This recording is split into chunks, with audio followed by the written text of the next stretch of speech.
பசும்பொன் மாமயிலாய் போற்றி. முன்னிய கருணை ஆறுமுக பரம்பொருளே போற்றி. கன்னியர் இருவர் நீங்கா கருணை வாரிதியே போற்றி. என்னிரு கண்ணே கண்ணுள் இருக்கும் மாமணியே போற்றி. ஆறிரு தடந்தோள் வாழ்க, ஆறுமுக வாழ்க. வெற்பை கூறுசை தனிவேல் வாழ்க, குக்குடம் வாழ்க. செவ்வேல் ஏறிய மண்ணை வாழ்க, யானை தன் அணங்கு வாழ்க. மாறிலா வள்ளி வாழ்க, வாழ்க சீர் அடியார் எல்லாம். ஏறுமயில் ஏறி விளையாடு முகம் ஒன்று, ஈசருடன் ஞான மொழி பேசு முகம் ஒன்று. கூறுமடியார்கள் வினை தீர்க்கு முகம் ஒன்று, குன்றுருவ வேல் வாங்கி நின்ற முகம் ஒன்று. மாறுபட சூரரை வதைத்த முகம் ஒன்று, வள்ளியை மனம் புணர வந்த முகம் ஒன்று. ஆறு முகமான பொருள் நீயருளல் வேண்டும், ஆதியருணாச்சலம் அமர்ந்த பெருமாளே. ஆதியருணாச்சலம் அமர்ந்த பெருமாளே.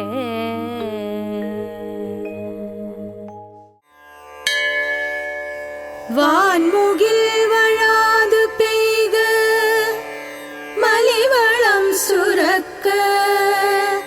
மன்னன் கோன்முறை அரசு செய்க, குறைவிலாது உயிர்கள் வாழ்க.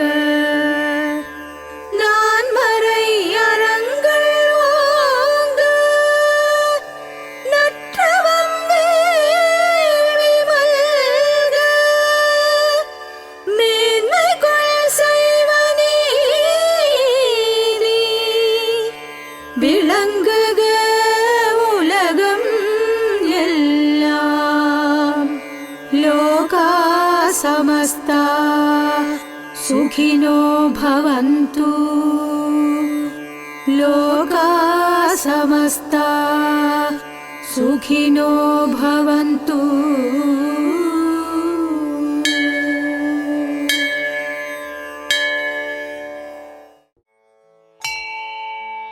हे स्वामिनाथ करुणाकर दीनबन्धो, श्रीपार्वतीश मुखपङ्कज पद्मबन्धो.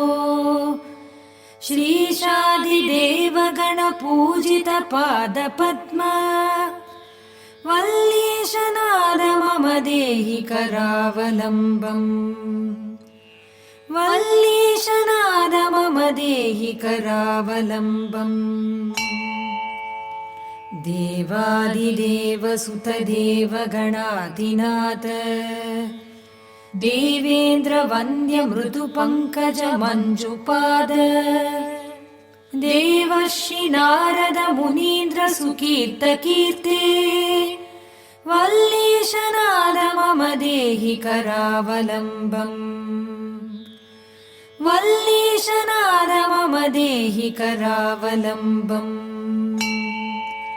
नित्यानदान निरताखिल रोगहारिन्, तस्मात् प्रदान परिपूरित भक्तकाम. श्रुत्यागम प्रणव वास्य निज स्वरूप, वल्लीशनाद मम देहि करावलम्बम्. वल्लीशनाद मम देहि करावलम्बम्. क्रौञ्चासुरेन्द्र परिकण्टन शक्तिशूल, पाशादिशस्त्र परिमण्डित दिव्यपाणे. श्रीकुण्डलीश धृततुण्ड सिकीन्द्रवाह, वल्लीशनाद मम देहि करावलम्बम्. वल्लीशनाद मम मम देहि करावलम्बम्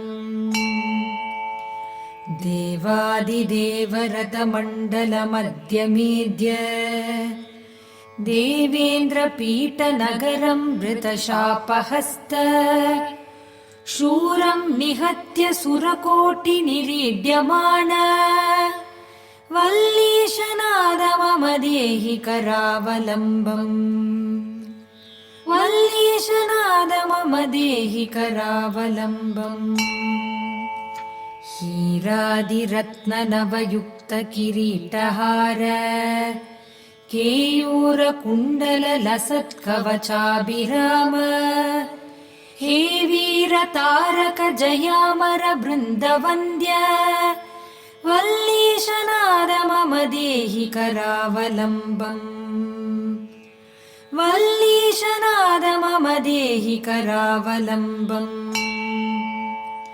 पञ्चाक्षरादिमनुमन्त्रितगाङ्गतो यैः पञ्चामृतैर्प्रमुदितेन्द्रमुखैर्मुनीन्द्रैः पट्टाभिषिक्तहरियुक्तपराशनाथ वल्लीशनाथ मम देहि करावलम्बम् वल्लीशनाथ मम देहि करावलम्बम् श्रीकार्तिकेय करुणामृतपूर्णदृष्ट्या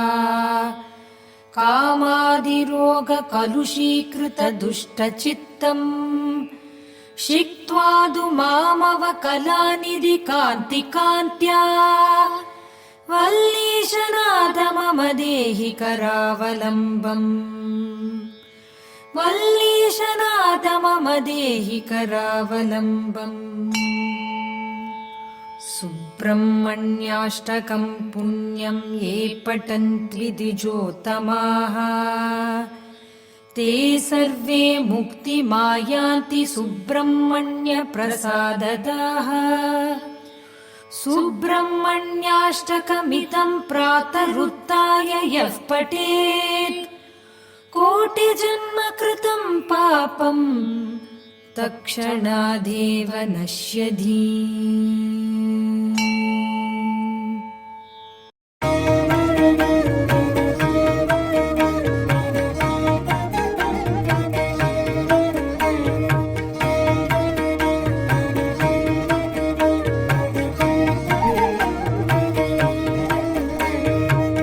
हरनेत्रोद्भव अग्निस्वरूपमितपराक्रमति कीर्ते हरिब्रह्माश्रितमरेन्द्राचित पारकरुणामयमूर्ते वरनारद प्रियवल्लि मनोहर वन्दित अभीष्टफलपूर्ते जय जय शूरकुलान्तक षण्मुख शरवण भव परिपालय माम् जय जय शूरकुलान्तक षण्मुख शरवण भव परिपालय माम् जय जय शूरकुलान्तक षण्मुख शरवण भव परिपालय माम्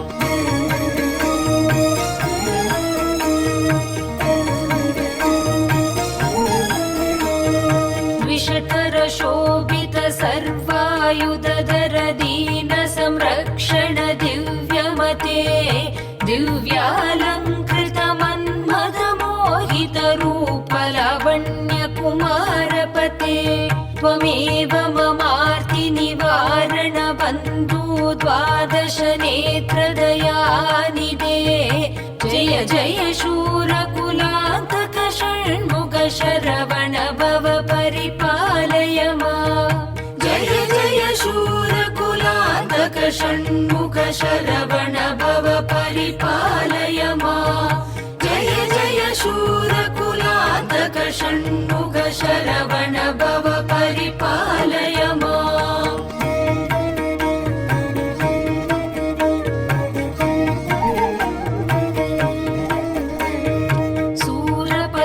सूरपद्मासुरतारक सिंहमुखासुरदानवकुलकाला सूर्यकोटि समान प्रकाश शक्त्यायुत विश्वात्मक लीला धीर पराक्रम द्विषड्भुज शौर्ये दीन शरण्य सुगुणशीला जय जय शूरकुलान्तक षण्मुख शरवण भव परिपालय माम् जय जय शूरकुलान्तक षण्मुख शरवण भव परिपालय माम् जय जय शूरकुलान्तक षण्मुख शरवण भव परिपालय माम्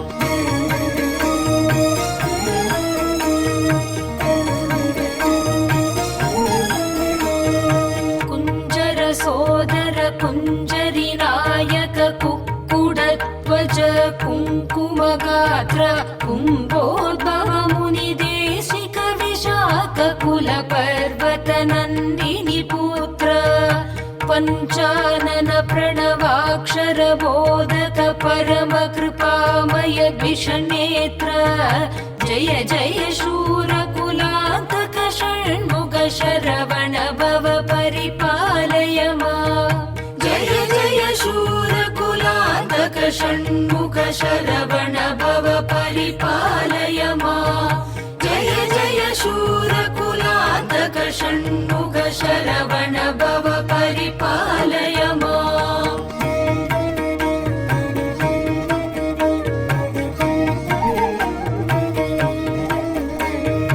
मरगत मयूर वाहन मोहन मंगल वल्ली मनोरमण मम भवभीति निवारण कारण महिमाद्भुत पंकज चरण पुरग शयन सहोदरि पार्वती उभयकर कमलावरण जय जय शूरकुलान्तक षण्मुख शरवण भव परिपालय माम् जय जय शूरकुलान्तक षण्मुख शरवण भव परिपालय माम् जय जय शूरकुलान्तक षण्मुख शरवण भव परिपालय माम्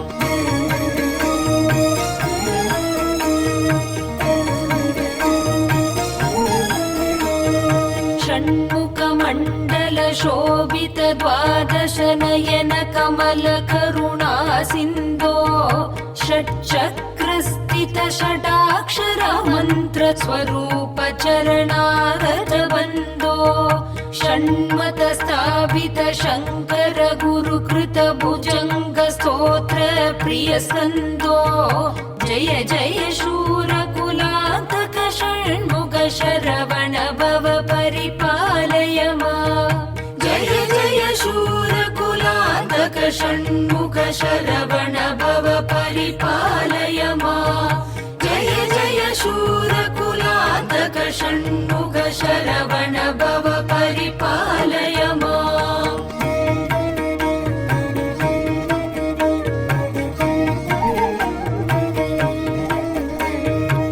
सृष्टिकुमार प्रभाव प्रवाहं समस्त पाप विनाशकरं षण्मुख चरण सरोरुगभक्तिं सर्वाभीष्टप्रदं सुहृतं कष्ट निवारण तारक मन्त्रं कैवल्यानन्द मोक्षप्रदं जय जय जगदोदाहरण मन्त्रं जनन मरण निवारण मन्त्रं जनन मरण निवारण मन्त्रं जनन मरण निवारण मन्त्रम्